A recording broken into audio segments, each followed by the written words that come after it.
mean, awesome.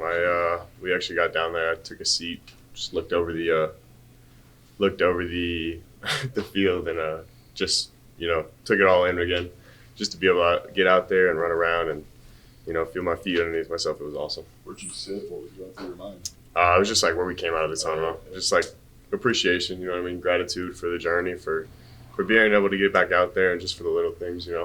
What'd you learn about yourself at the end of last season, watching from the sideline?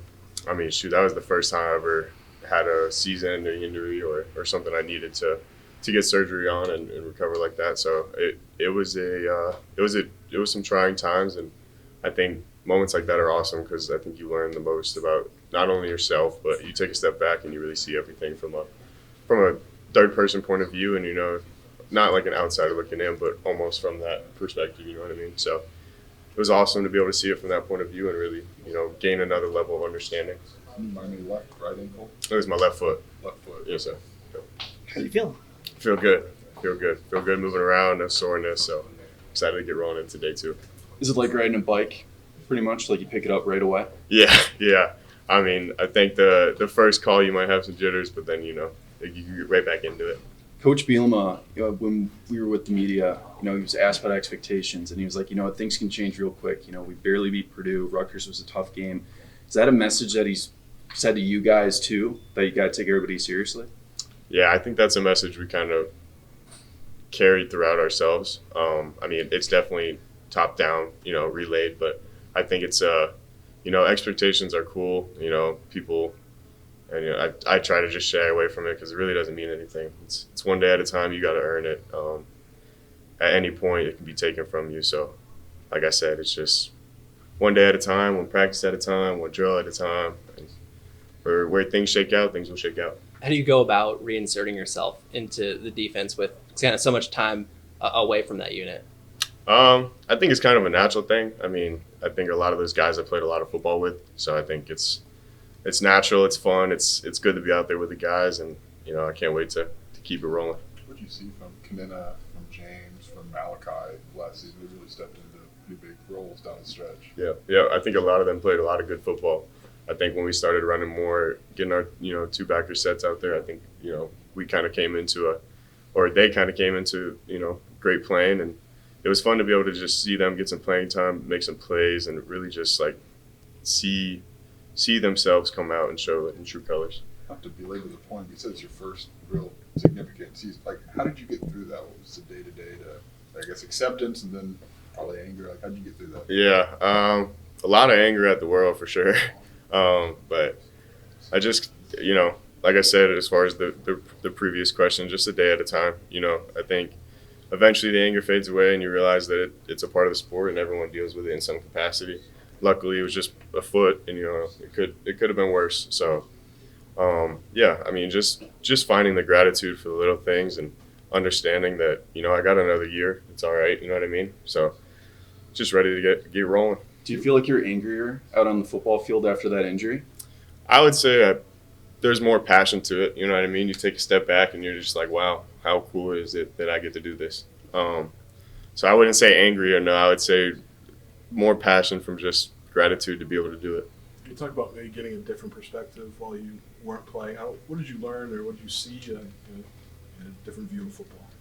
I think it more so big picture things, understanding how things are supposed to look, understanding, from a top down element, just the way things flow, the way, the team interacts with one another, just like the little things like that where when you're in it, you're just like, you're in it, you know what I mean? You don't see all the moving elements and the moving pieces. So just being able to take that all in was really cool for it being what it was, you know what I mean? I mean, do you feel like that's helped you now that you're back sort of in the middle of it, that you do have maybe a better big picture understanding? Certainly. I think the things or the injury that happened to me was for the betterment of me. I think I've grown from it. I think it's kind of revitalized me in a way of like driving or lighting, not that the fire was out, but you know what I mean? Like if there's a whole new fire. So I think it's been awesome.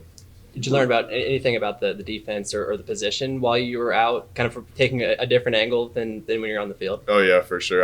Me and Coach Mack, I'd snag anytime I could with him during the season. So any type of special teams meeting or anything, I'd snag him and ask him questions and just pick his brain and really like understand concepts, like schemes, things we like, things we don't like, and just like trying to better my understanding, trying to be the best possible version of myself. This is a veteran defense now, third year under Aaron Henry as the coordinator. What's the next step for the group as a whole? And any goals, team goals? I would just say consistency. I would say some snaps we looked really good, and then it's hard to do. Consistency is the hardest thing in football, in my opinion. It's really easy to have a big play here, a big play there, but if we can just consistently do that for 4 quarters and put our offense in good positions to go make plays, then I think at the end of the day we'll set ourselves up for success. Take me into your room, Dylan. Like, this is you're a veteran. You got the guys, James, Malachi. They have veteran leadership and experience. Mm-hmm. Second year for Coach Mack to coach you guys. Is it more of a collaborative process now of what do you guys like, what do you guys don't like? How do you guys see this? Hey, Coach, can we try this? Yeah, certainly. I think Coach Mack has been awesome, and just since he's got here, it's always been like, how can I best coach you? It's not like this is how we're gonna do it. This is my way. You know what I mean? Like, it's always been like, whatever you guys need, we'll get you. And so, whether it's drills or whether it's how we key something or something that we feel uncomfortable with, he's always been sure to iron those things out. And however best we see it, he'll meet us in the middle. Do you guys ever have like number goals, like 40 sacks, only give up 18 points per game? Do you guys ever have those kind of goals? I would say more so probably holistically goals. You know what I mean? As far as just playing technically sound, limiting DBOs, just the little details that add up into those statistic numbers. I don't really think I'm sure there's guys that would like to reach certain numbers at the end of the day, but I think if you lead with that, it's not really a good thing. So I think we try to preach just the little things and how those little things will add up into those stats that you want. Did you know on the field, like, okay, this is really bad, or did that become clear in the tent and then in the locker room? So I cut weird. I felt like a pop in my foot, and then I got back up and started running again. And it felt weird, so I dropped, and then I kept telling one of the trainers that I think my cleat was broke. So once he figured out my cleat wasn't broke, there's only one thing left that was broke.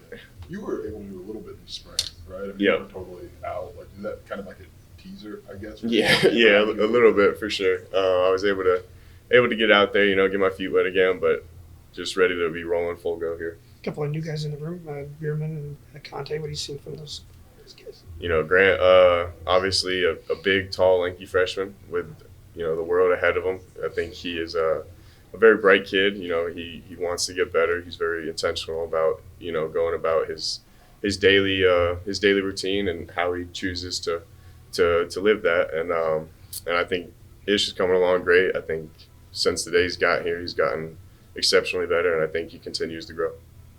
I know you weren't part of it, but like they got into sub packages, especially after you got hurt and it really unlocked Malachi. And then how have the staff used their full roster rather than just sticking with the ones in the base defense? How do they kind of make sure they get everyone on the field? Yeah, I mean, like you said, I think at the end of the year we started playing around and realizing that there's some guys behind that we were able to find a way to let them shine through. So I think them continuing to do that and just finding ways to get all of our playmakers out on the field. Like you said, we have a veteran team right now and a lot of guys that can play some good football. So just finding a way to finding the guys that will help us win.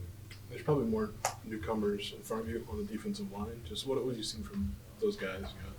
They through spring, summer, and I guess one day of camp. I mean, so far it seems like they've been great. I mean, they work hard. They're very intentional. Like I said, they care. So I think, and they're buying into the system. So I mean, at the end of the day, it seems like we got a good thing rolling. I tend to ask a lot of guys this when they're out for a long period of time, but how did this place just kind of allow you to not feel isolated? Because it's almost like in the locker room, especially football locker room, I don't want to be around the injured guy. I don't want him running around here. And then they can get kind of isolated, and that's when the mental stuff starts happening. How did this place kind of counteract that for you? Yeah, I mean, I don't think it ever really got to a point of that. Sure. From the first day of being hurt, it was just I think in the locker room it was putting your arm around type of thing. People let me know that if I needed anything, they were there. And then as far as the coaches, they would always make sure I was in good spirits and everything like that. I think everybody at this level understands that the things that come with an injury and not being able to do what you want to do. You know what I mean? So I think they've been great about it. And honestly, I never, I mean, apart from the obvious, never really felt isolated.